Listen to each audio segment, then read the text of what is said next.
Jude, and my goal was to get all the way down to verse 16. That is not going to happen. In fact, after a while, I stopped trying. So we're not going to make it past verse 7. So let me just apologize beforehand. But we will finish Jude at some point. I don't know. Anyways, Jude 5 to 7. Let's go ahead and read it. It says, "Now I want to remind you, although you once fully knew it, that Jesus, who saved the people out of the land of Egypt, afterward destroyed those who did not believe. And the angels who did not stay within their own position of authority, but left their proper dwelling, he has kept in eternal chains under gloomy darkness until the judgment of the great day. Just as Sodom and Gomorrah and the surrounding cities, which likewise indulged in sexual immorality and pursued unnatural desire, serve as an example by undergoing a punishment of eternal fire." Okay, well, in verses 1 to 4, Jude tells us who it is that he's talking about, right? Those who have crept in unnoticed. If you remember, he has a fascination with three, right? So early on, it's mercy, love, and peace, I believe it is. Yeah, mercy, peace, and love. And then he says there are three things, right? Licentiousness, and they deny Lord and Savior, or our Master and Lord, so on and so forth. Well, that pattern of three is going to continue for most of the book. It's not, I don't think it's very strict, but you'll see it. And so what we want to do is now he's saying, look, this is who they are. This is what's going to come of them. And he begins by looking at a group of three. So in verses 5 through 7, we have three examples. We have the Exodus story, right, in verse 5. We have the Nephilim, or really the Watchers, in verse 6. And then we have Sodom and Gomorrah in verse 7. Okay? So three examples. And then he's going to take a brief break in verse 8. And starting in verse 9, he's going to pick up with, I think, is another three. We'll look at that. Not next week. Next week is our candlelight service. But the week after that, for New Year's, we'll look at verse 8 and following. So here are three examples from the Old Testament regarding what will happen to these false teachers. Let's start with the Israelites here in verse 5. And notice where he begins, "I want to remind you." Now, this is clearly in the context, or in a tradition, I should say, of Hebrew prophets, right? The Bible, Old and New Testament, are constantly drawing us to remembrance. What I did was I started to look for examples of this, realized there were too many for me to give them all to you. So let me give you just a few. Eventually, I just had to cap it. Deuteronomy 6, "Take care lest you forget the Lord who brought you out of the land of Egypt, out of the house of slavery," right? Don't forget that I did this for you. All right. Same thing in Deuteronomy 8. "You shall remember the whole way the Lord your God has led you these 40 years in the wilderness. He might humble you, testing you to know what was in your heart, whether you would keep his commandments or not." So don't just forget don't forget the redemption out of Egypt, but remember God's grace shown to you over and over again for 40 years. Remember, Deuteronomy is sort of a last sermon by Moses, right on the brink of entering the promised land. Isaiah 46, "Remember the former things of old. I am God, and there is no other. I am God, there is none like me." So don't forget this. Remember what I've done in the past, the things of old, which should remind you I am God. 1 Corinthians 11, here's a New Testament example. "Now I commend you because you remember me in everything and maintain the traditions even as I deliver them to you." Notice Paul says here, you remembered what I taught you and you continue them. The idea of remembering.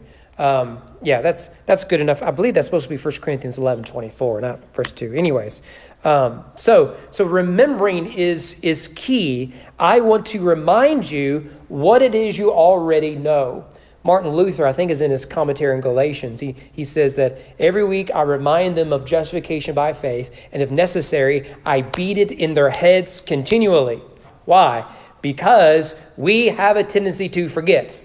Can I give you 90% of what I like to do in counseling?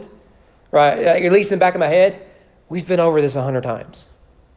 Right? Every time you open your Bible, guess what it's going to tell you, right? Every time I sit in a pulpit, guess what I'm going to tell you, right? Every time we're with fellowship, every time we're in worship, guess what it is, right? That's why you've heard me say, Jesus-focused, gospel-centered. It's just pounded in your head repeatedly. When in doubt, you need to ask yourself, what does the gospel say about this? What does the gospel say? And then if you still don't know, ask yourself, what does the gospel say? Remember, remember, remember, right? That's the key. Christianity is not complicated if we remember the gospel. Isn't that what the prophets are saying? You have forgotten what God did to your ancestors in Egypt. Therefore, you're chasing after other gods. In the New Testament, we would say, you have forgotten the cross. And that is why you're in the mess that you're in, right? So Paul will say, 1 Corinthians 2:2, I've determined to know nothing among you except Jesus Christ and him crucified. Everything has to fit within that paradigm of the cross. Well, you see, he here is talking about the wilderness experience in verse 5. I want to remind you, though you once fully knew it, that Jesus, who saved the people out of the land of Egypt, afterward destroyed those who did not believe. Now, remember, there is a relationship between Jude and 2 Peter, right? 2 Peter doesn't mention the Exodus. He turns to the story of Abraham and Lot. So there is a difference here, but they're still following a similar pattern. Now, Paul uses the Exodus story for his own purposes. In 1 Corinthians 10, we won't do that. I want you to note two things about what Jude says here about the Exodus. The first, Mark brought this up, I believe it was last week, that Jude says Jesus brought them out of Egypt. Look at your does anyone have anything other than Jesus brought them out of the land? The message says master. The master? So we're connected. Okay. Lord. Okay. Well, those are the same people, but they're different words. Can we agree on that? Why then do we have such a variance? Now, next to Lord, Master, Jesus in your Bible, is there a little number or a letter for a footnote? Someone want to read to me your footnote? Some early manuscripts, Jesus. Yeah. Okay. Is that pretty much what you got? Other manuscripts say this? Right. So what we have here is a manuscript problem. By that I mean we have thousands of manuscripts, right, of the New Testament, thousands. You had uncials, you had partial manuscripts, all that. We have a manuscript within the first century, likely of it's a partial, very small, of the Gospel of John, front and back, and we can take you right to the passage, you know. But we have just thousands of them, and some will say Jesus here, some will say Lord, some will say Master, you know. Now why is that? Because when you read the Old Testament, Jesus didn't bring people out of Egypt. So the question is, what did Jude say? Now, this is my theory, and what textual critics do, those who try to figure out what exactly did Jude write here, and the other writers, is one of the things they do is, which reading is less likely? Right? Does that make sense? So if the word was originally Lord, that's pretty natural reading. Right? The Lord got the Israelites out of Egypt. Well, that makes sense. Who would write Jesus? And then that makes you wonder, what if Jesus was the original? And the evidence suggests to me, in my reading of the evidence, this is a matter of interpreting of varied evidence, I do think it's Jesus. Because it's not what you would expect in reading the Old Testament. Jesus doesn't show up in the Old Testament by name. So I do believe Jude says Jesus redeemed your forefathers, the Jewish forefathers, out of Egypt. Is that what you have? Mine has the footnote says some early transcripts is Jesus. Yeah, it's Jesus. Yeah. Now, some will say Lord, some will say Master. But what probably happened were scribes were trying to fix that. Well, someone made a mistake and put Jesus. That's natural. So it probably said Lord. We have other examples of this in the New Testament. This shows up a lot with the Gospels, with parallels.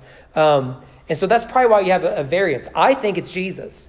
Now remember, Jude, I'm going to assume that reading is right. Jude is claiming the problem with these apostates is they deny that Jesus is Lord and Master. But what is the story of Exodus all about? They're exchanging one master for another. Right? That's essentially what it's about. So they leave Egypt, God destroys them, and then what does he do? Well, here's the list of rules, right? You're going to be a nation. Now, it's more complicated than master-slave, but it is there, right? I mean, so instead of obeying Pharaoh, you're going to obey me. And so what Jude is saying is they deny their master, which is what that generation of Jews did, and they were destroyed in the wilderness. So it's striking, isn't it? Now, that is consistent with what we get in the Bible. Did I put this up there? No. 1 Corinthians 10, Paul says, and the Jews drank the same spiritual drink, and they drank from the spiritual rock that followed them, and the rock was Christ. You know what they're talking about? When Moses strikes the rock and water comes out, you read that and you're thinking, I don't see Jesus. Well, in a very real sense, it is Jesus. Think about it. Moses is in trouble for striking the rock twice. Now, that's not that big of a deal. But theologically, it's a big deal because Christ is only struck once as an eternal sacrifice. Right? So it's a big deal to Paul because he says that rock is a type of Christ. It's pointing us to Christ because Jesus and the New Testament used the imagery of come to me, you'll never thirst again. Right? The woman at the well. Revelation is full of that language. We've seen it in our devotions. So Jude's point is that just as Jesus delivered and then later condemned apostate Israel, he will do the same to these apostates creeping into the church. So he presents Jesus here as both Savior and Judge. The second thing we need to see here is that Jesus destroyed them for their unbelief. That's the word that's used there, destroyed. Now, given Jude's summary of the Exodus accounts, it seems as if he has a particular passage in mind. In Numbers chapter 14, it says, and I meant to put that up there. I must have overlooked. Boy, I skipped. The next thing is Acts. Oh, well. Yeah. I did do some skipping. All right. Numbers 14, is it? And the Lord said to Moses, how long will this people despise me, and how long will they not believe in me in spite of all the signs I've done among them? I will strike them with pestilence and disinherit them, and I will make of you a nation greater and mightier than they. Notice, how long will they not believe in me? It's probably the passage that Jude has in mind. Notice what it says again. Afterward, he destroyed those who did not believe. This is a matter of faith, but you'll notice the same thing is repeated in Psalm 78 because they did not believe in God. Right? This is referencing the Exodus generation. So faith is the issue. Now think about it. Do they deny God, the Bible, the church, Jesus? No. They believe that he died on the cross, right? They believe that. The problem here is that intellectual understanding is not necessarily the same thing as faith. Right? It's very important. We struggle with that. And oftentimes we think, well, if you believe the right set of doctrines, you're okay. You may just squeak in, but you're fine because you recited the creed. That is not biblical Christianity. Biblical Christianity is faith that bears fruit. Fruit is evidence of the faith. Faith produces the fruit.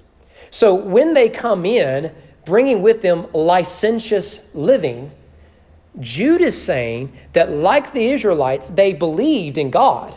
They would wake up every day and say, the Lord your God is one. Hear, O Israel, right? The problem is by their lack of faith, they stand condemned. So God was faithful to them, but they were not faithful to God.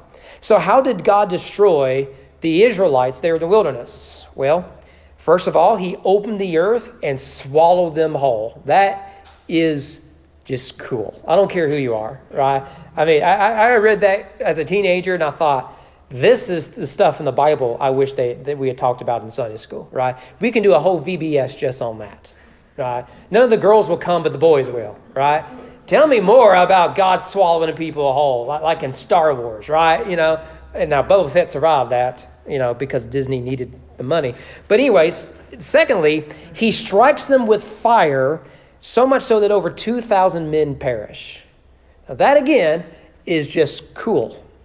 I don't care who you are. Thirdly, they are bitten by poisonous snakes. And that's where you get the bronze serpent story. So God did indeed destroy them. And this is a warning from Jude saying that whether in this life or the next, God will do the same to the apostates. The second is the Nephilim, or the Watchers. And this is going to take some time, okay? Now, verse 6 there, angels who did not... let me read it in whole. And the angels who did not stay within their own position of authority, but left their proper dwelling, he has kept in eternal chains under gloomy darkness until the judgment of the great day. Now, where in the Bible, in the Old Testament, is that told? It ain't. Where in the Old Testament do you see angels leaving their proper domain, the proper abode, and are then thrown into eternal chains? They come to the earth and mate with earthly females. That's the story he has in mind. I always wonder where exactly it is. Yeah. So that detail that Jude has given us is not in the Bible. Okay? Now, I'm not saying it's unbiblical. I'm saying it's not in the Bible. Now, that sounds like I'm borderline liberal, right? Lower taxes except on the rich. I'm conservative. Hold up there. So what do we do with this? Okay, let's compare this with 2 Peter. Okay, 2 Peter says, "For if God did not spare angels when they sinned, but cast them into hell and committed them to chains of gloomy darkness to be kept until the judgment. If he did not spare the ancient world, but preserved Noah, a herald of righteousness with 7 others, when he brought a flood upon the world of the ungodly." Remember, there are parallels between Jude and 2 Peter 2, okay? So Peter clearly connects the story of the angels with Noah, okay? Now, everyone agrees that what Jude has in mind here is the story of the watchers, which is not a biblical term. It's in Daniel, but for the most part, it's not a biblical term. Of what precedes the flood. We talked about this in some detail in the summer, something like that in Genesis 6. So here's Genesis chapter 6. Now, the flood narrative starts in chapter 6. This is the beginning of it. And it ends in chapter 9. "When man began to multiply on the face of the land, and daughters were born to them, the sons of God saw that the daughters of men were attractive, and they took as their wives any they chose. The Nephilim were on the earth in those days and also afterwards." Nephilim is a transliteration. "And when the sons of God came into the daughters of man, and they bore children to them, these were the mighty men who were of old, the men of renown." Okay? And we spent quite a while trying to figure out what in the world's going on here. There are 3 major interpretations. One is the sons of God are descendants of Seth. The daughters of men are descendants of Cain.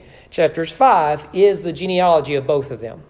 So the idea is you have a godly line, and you have, which is the seed of the woman, you have an ungodly line, which is the seed of the serpent. So what you get in chapter 6 is the sons of God, daughters of men, these 2 lines mix, and what you get out of that is unrighteousness.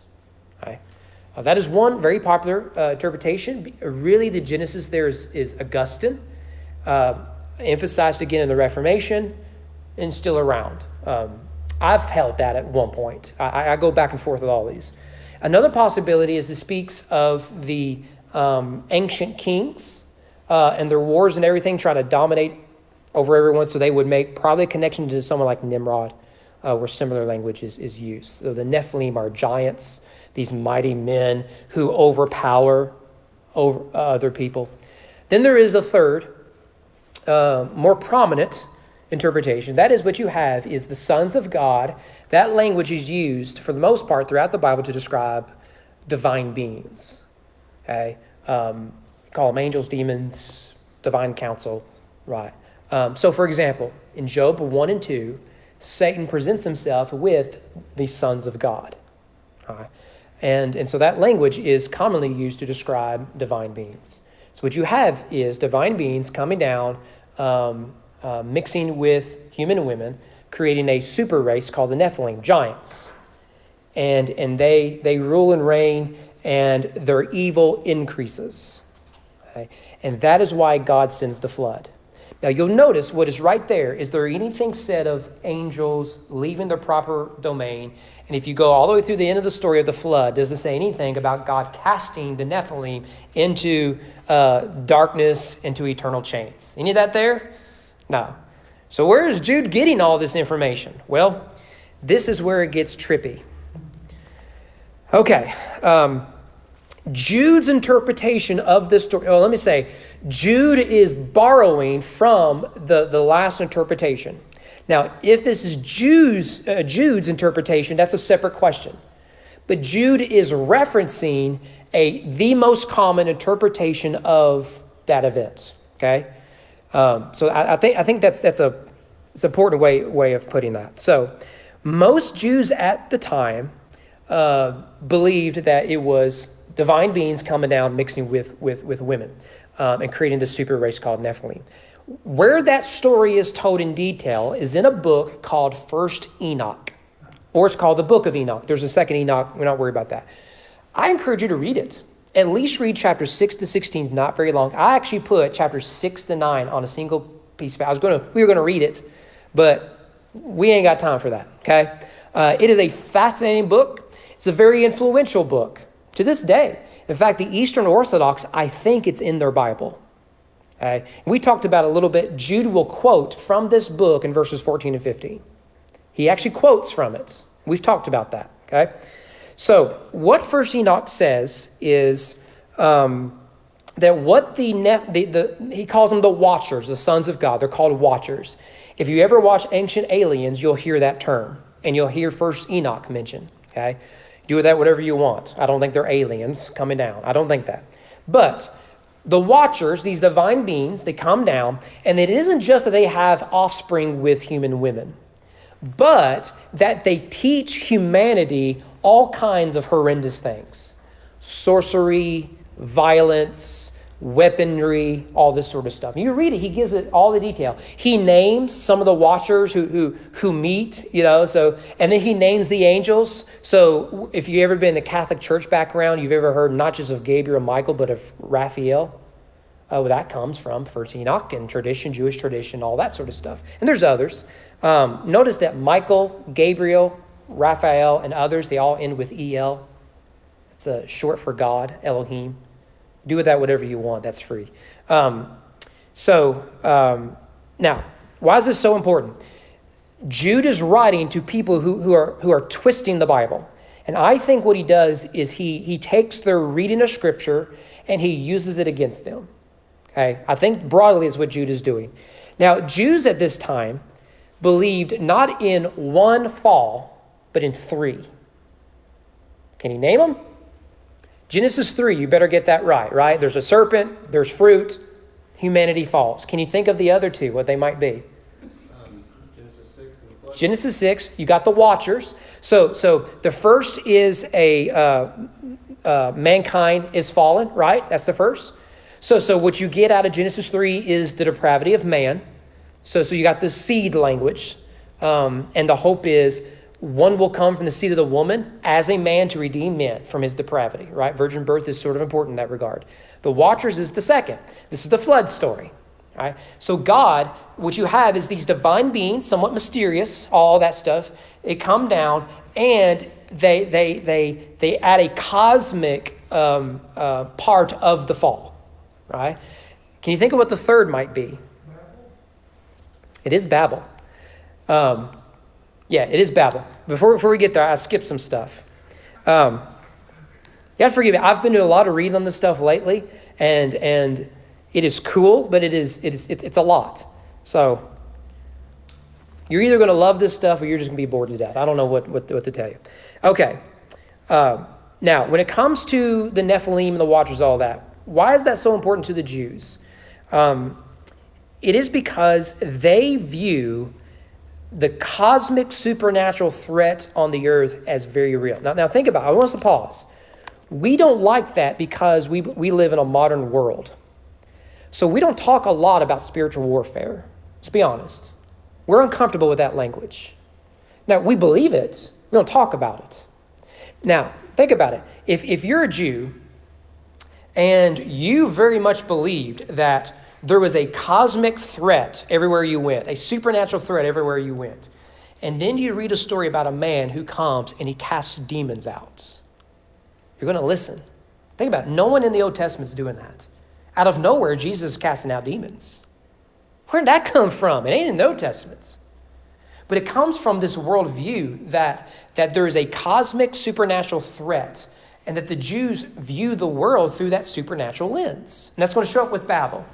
Now, think about this. The flood happens that wipes out all the Nephilim, right?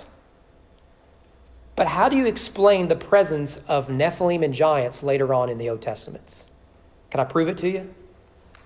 Numbers 13. There we saw the Nephilim, the sons of Anak, or Anak, who come from the Nephilim. Now notice, the Enochians are sons of the Nephilim. So the Nephilim come from them.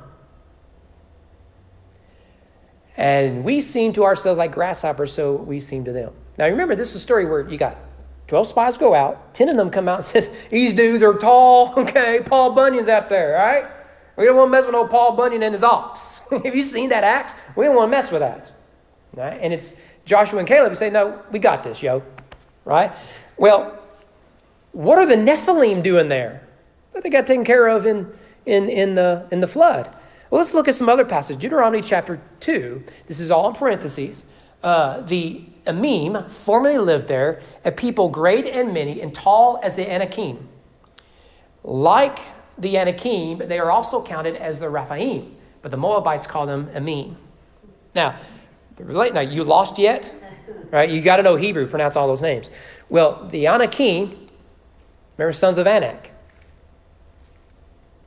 So there's a relationship between the Rephaim and the Anakim and the Nephilim. I am in Hebrew just is plural. Right? So that's why you got a lot of ems. I love how it rolls off the tongue, but it's an S in English. Or let's look at Deuteronomy 3. For only Og, the king of Bashan. Now let me just pause there. In 1 Enoch, the watchers, these divine beings, they come down at Mount Hermon. Okay? Another name for Mount Hermon, we believe, is Bashan. Okay? So Bashan is where Mount Hermon is. So this guy is where, supposedly, according to Enoch, of course Enoch didn't write it, the watchers came down. So to them, that is the gates of hell. Right there. That's the gates of hell. By the way, when Jesus says, on this rock, I'll build my church and the gates of hell will not prevail for it. Let me tell you where he said that. In Caesarea Philippi, where Mount Hermon was. So what does he mean by the gates of hell? Remember, if it's a gate, that means the gospel is offensive, not defensive. It's a cosmic view of the church. Right? This is why I think this stuff's fascinating. Okay, so Yeth Bashan was left of the remnant of the Rephaim. There it is. Behold, his bed was a bed of iron. This is Og. Not in Rabbah of the Ammonites. 9 cubits was his length, and 4 cubits his breadth, according to the common cubit. There may be a connection to Babel there. I don't know. I'm not for sure yet. But we need to know his bed was very, very, very large. Why? He was a giant. King Og was a giant. Okay? What about this guy?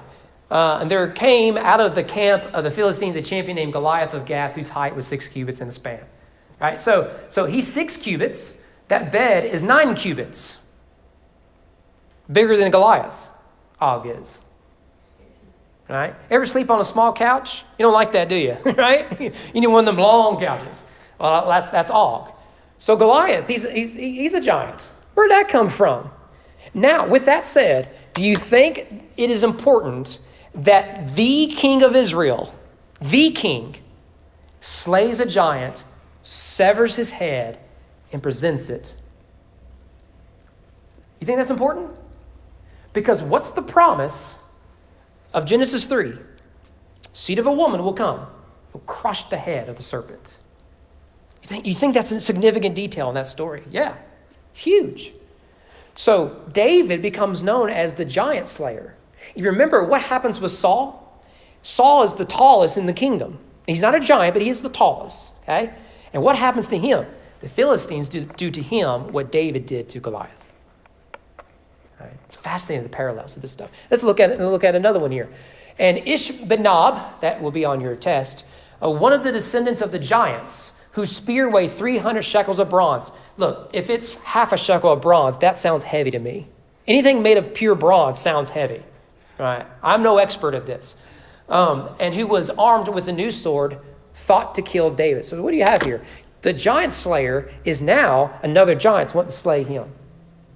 You think that this detail is important? First he was a shepherd, now he's a king. And the giants are coming after him. Or we can look at 2 Samuel 21. After this, there was, again, war with the Philistines at Gob. The Sibbecai and the Hashathite struck down Saph, who was one of the descendants of the giants. And there was again war at Gath, where there was a man of great stature who had 6 fingers on each hand, 6 toes in each foot, 24 in number, in case you can't count, and he was descended from the giants. And this war goes out. You know any of this stuff is in the Bible? We read this and we're thinking, I hope no critic of the Bible ever comes across this.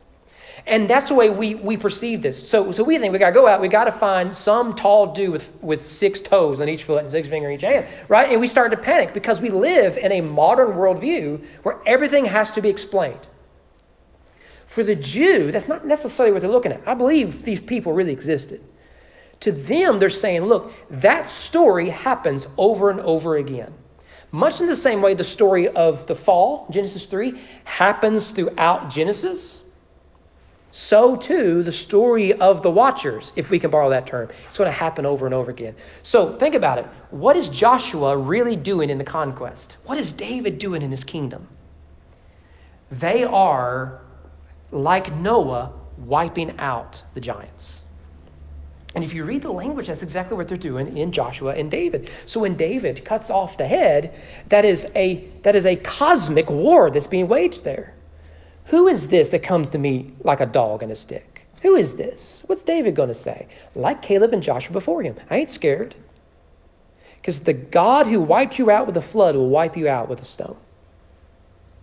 So when Jesus shows up to cast out demons who are mighty and many, people start to pay attention.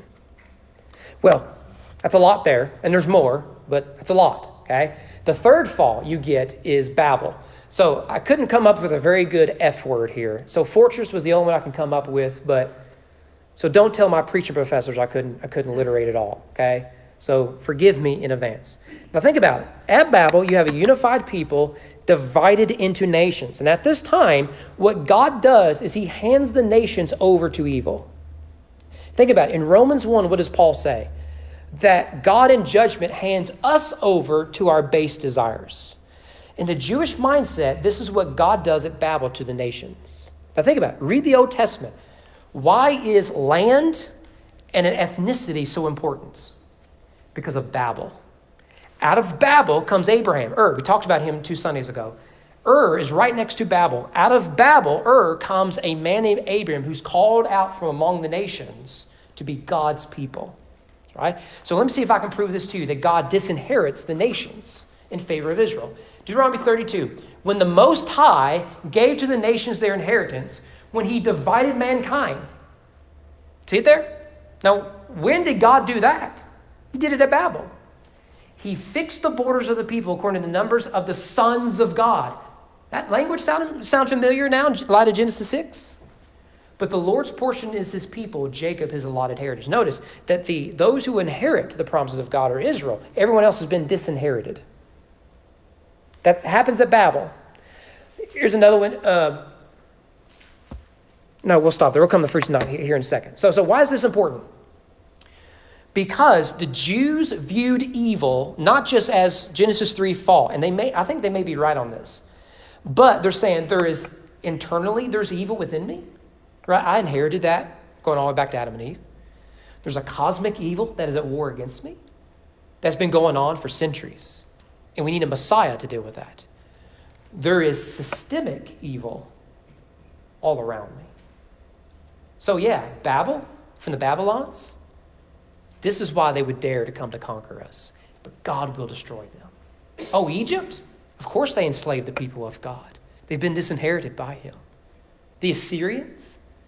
Yeah, I understand that. The Romans? So there's 3 falls to explain all the evil in the world.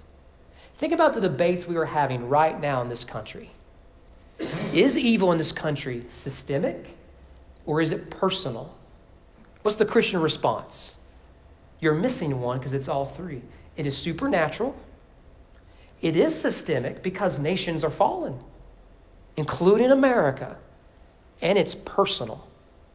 I too am part of the problem. So when Jude borrows this story, he's picking up on a broader view of a theology of the world that the Jews held. And First Enoch is the easiest book to point to when it comes to this story. And so So you'll notice here what Jude is doing is he's equating the apostates in this church with the angels here, generic term he uses, who abuse their authority. The watchers abuse their domain to take advantage and to victimize not innocent man necessarily, but people who didn't deserve what happened to them. At the same time, he's arguing, like those angels, those sons of God, those watchers, so too the apostates corrupt sensuality. So the sons of God come down and they're motivated by fleshly desire, lust. So too that is what's happening here. So just as Jude would say, just as they are evil and it's a cosmic evil, this too is a cosmic evil. And it must be dealt with and treated that way. To surrender yourself to that sort of desire. And notice they are kept in chains. We really got to move on. We haven't even gotten to Sodom and Gomorrah. Kept in chains. Now, this is consistent from 1 Enoch. 1 Enoch says, from henceforth, you shall not ascend into heaven unto all eternity, right? So that they're under judgment.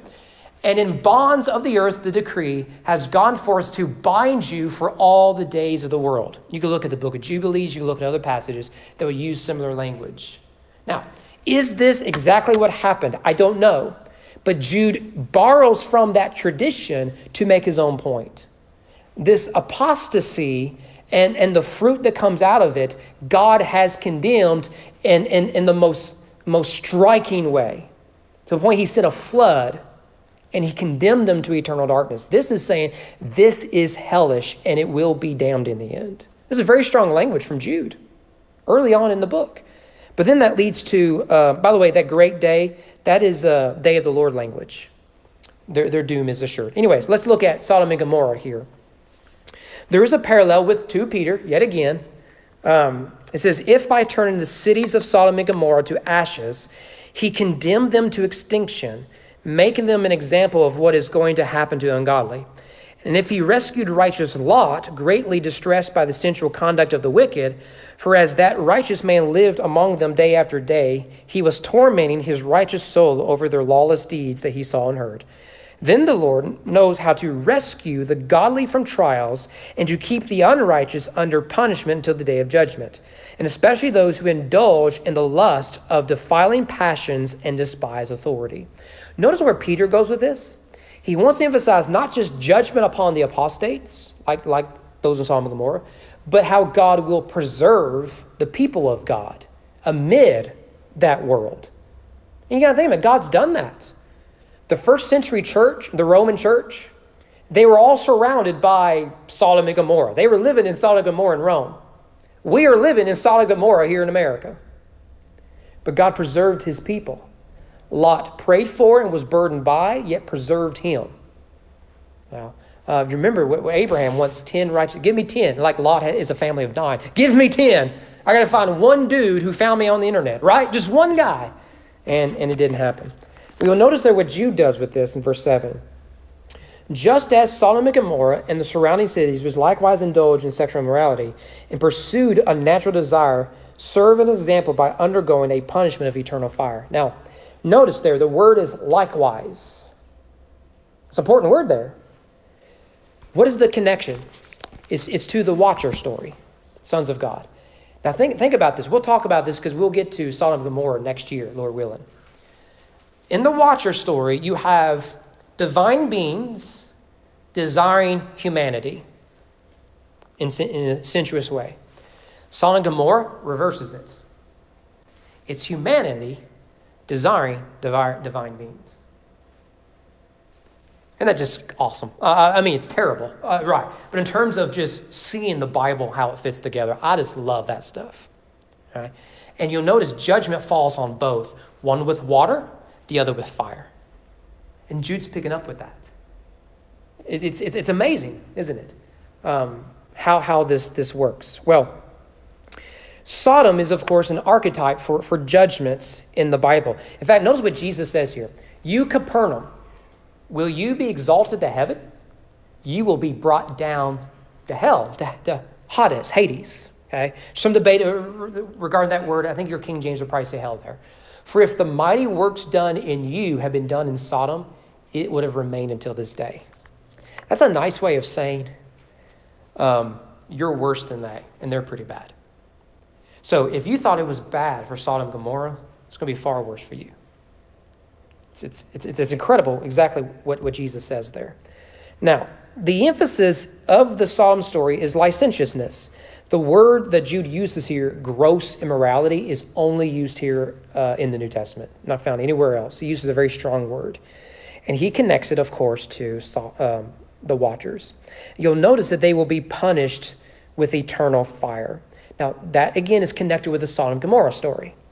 God uses fire and brimstone to destroy them. And in fact, it's wiped out. One theory is that Sodom is under at the bottom of the Dead Sea. I don't know if you've heard this. And so what you have is you have a fiery destruction with a flood. That's the Noah story, right? I mean, it's fascinating. So maybe Jude is picking up on that tradition. Now, not everyone holds to that. There's plenty of people who are still trying to find Sodom. When I was in high school, I was thinking about being a preacher. My parents, for birthday, Christmas, they got a poorly done documentary at the Christian bookstore, and it was about this guy looking for Sodom and Gomorrah. He goes down into the Dead Sea. He basically finds a hump, right? As he goes, that must be Sodom and Gomorrah. It's like, I don't know, or a whale's been buried or something. I don't know what it is. There's no whales in the Dead Sea. But yeah, it was interesting. And I loved it. I find all archaeology in the Bible fascinating. But there is this search for Sodom and Gomorrah. The whole point of it is that God rained down fire from above to completely wipe them off the face of the earth. And what is Jude saying? God deals with apostasy. And God deals with ruining the people of God, their theology, their life, and all that sort of, and seducing and corrupting them the same way he does with Sodom. But it isn't a judgment once. It is once in the sense that it's forever. This is an eternal fire. And guess who else is down there with you? The watchers. So you're numbered among them now. Those in eternal chains, you will suffer under eternal fire. What strong language this is. This is fire and brimstone preaching, like literally, right? I mean, this is better than what you're going to get from George Whitefield or something like that. And let me just add, this is eternal fire.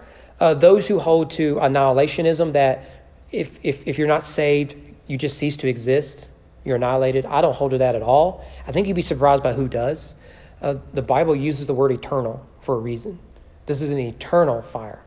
A fire of judgment. And so, yeah.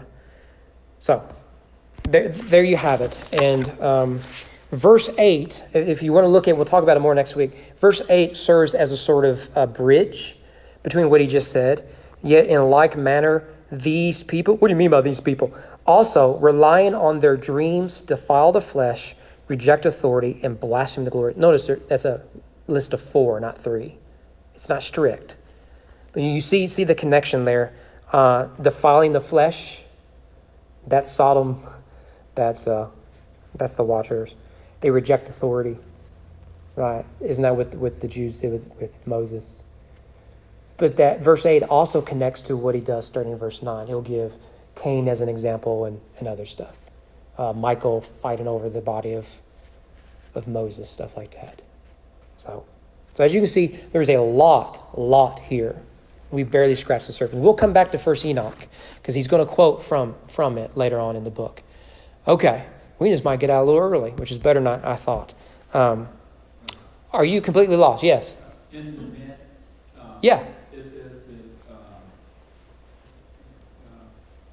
so also Sodom and Gomorrah and their neighboring towns, since they indulged in sexual immorality and pursued unnatural desire in a similar way to these angels. So those angels commit the same acts as Sodom and Gomorrah. Yeah. So the editors or the translators are making it clear to the reader, Sodom and Gomorrah and the watchers are essentially the same story. And these apostates, they're going the same direction. Yeah. If you're interested in the way Jude goes about it, my favorite reformer is a guy named John Knox, bearded Knox. He famously made Queen Mary cry. My ancestor was a colleague of his. I published his catechism. He famously made King James of Scotland cry, who became King James I of England. Anyways, you don't care about that. John Knox's theology was very much rooted in the immutability of God. That is that God is the same. He never changes. It's probably my favorite theological point. What Knox does is Knox would say what Bloody Mary is doing here is what King Manasseh did in the Old Testament. He would preach the way Jude does here. So as Jude is saying, look, these apostates are those angelic beings, and they're condemned. They're like Sodom and Gomorrah, and they're condemned. John Knox would do the same. So he would frequently call Queen Mary Jezebel. He saw Mary, Queen of Scots, literally as Jezebel. And you can see Jude doing essentially the same thing. It makes for fascinating reading. I've read half of the complete works of John Knox. It's just fascinating stuff if you have that much time in your hands. And you can read the Old English. But yeah, it is very strong language from Jude. But he's not wrong. To corrupt the people of God and to lead them down a path that is destructive is evil. And God's judgment will fall down. Now, with that said, let's think again about the seriousness of false teaching in our churches. How serious it is. It really is serious. So, anything else you guys got? Just an interesting point of information. When you mentioned the guy had 6 fingers and 6 toes thing, Yeah. that people are skeptical of that. I never was. There's an interesting fact about my dad. He was born with 6 fingers and 6 toes. Oh, really? He had. He's the Lion of the Giants. They came like off of his pinky. They didn't grow like normally. Yeah. So of course they were surgically removed Yeah. days after he was born. But anyway, so I knew that one personally. So that one I'm like, skepticism of that particular one wouldn't get very far with me. I'm Yeah. just like, no, that happens. So And that is fairly common. yeah. Now, we've known where after birth, you just surgically remove it now because you probably wouldn't have done that back then. Right. Yeah. Yeah. So your dad is a descendant of giants. Yeah. He's not a very tall man, but he's a descendant of giants nonetheless. That's his only excuse for why I ended up, 6 inches taller than him. Yeah. Yeah. There you go. It's in the Bible. It's right there. Yeah. That's funny. And by the way, to be a giant at this time, remember George Washington was like 6 foot, something like that, tallest man around. So I'm 5'9", I'm short. I'd be pretty tall back in the day. So my dad's 5'3", he's probably about normal height for back then, right? That's why my kids don't stand a chance in terms of being tall. My one regret in life is 2. I'm not 6 foot. That was always a goal of mine. I worked hard at it. And I've always wanted like these massive soccer calves. Like when you're a teenager, these things matter to you. And I'm always jealous of those. Just one step, you can just see God's glory in their calf muscles. I always wanted that. People watching home wonder what in the world we talking about. So, okay, how about we stand up and we will pray.